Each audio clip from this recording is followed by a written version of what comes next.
ఇక జనసేన నేత నాగబాబు తెలంగాణలో ఓటు వేశాక ఏపీకి మార్చుకోవడం అనైతికం అంటున్నారు మంత్రి అంబటి రాంబాబు.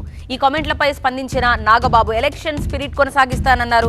ఇద్దరు నేతల కమెంట్స్ ఒక్కసారి మనం బిగ్ ఫైట్ లో చూద్దాం. నాగబాబు గారు వారి భార్య తెలంగాణలో అక్కడ ఓటేస్తే శాసనసభకి మళ్ళా ఇక్కడ ఓటు వేయాలని ఇక్కడ జాయిన్ చేస్తే ఇది అనైతికమైన అంశం. చట్ట ప్రకారం తర్వాత విషయం. ఇది అనైతికమైన విషయం. ఈ విషయానికి సమాధానం చెప్పవలసినటువంటి బాధ్యత ఉంది. ఏమంటే నాగబాబు గారు అక్కడ ఓటేశాడా? మళ్ళీ ఇక్కడ అసెంబ్లీకి వేస్తాడా? పెట్టుకున్నాడా?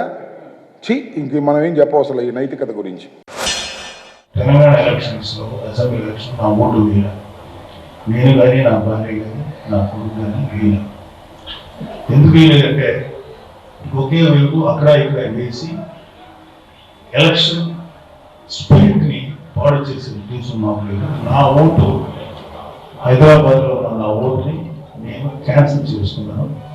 దానికి తగినటువంటి ప్రూఫ్స్ కూడా ఉన్నాయి. ఎకనాలజీ వచ్చింది. అది కావాలంటే ఎవరైనా షేర్ చేసుకోవచ్చు. ఈసారి మా జనసేన అలయన్స్ ప్రభుత్వానికి వేయడానికి చాలా సంతోషంగా నేను ట్రాన్స్ఫర్ చేసుకున్నాను. ట్రాన్స్ఫర్ షిఫ్ట్ చేసుకున్నాను.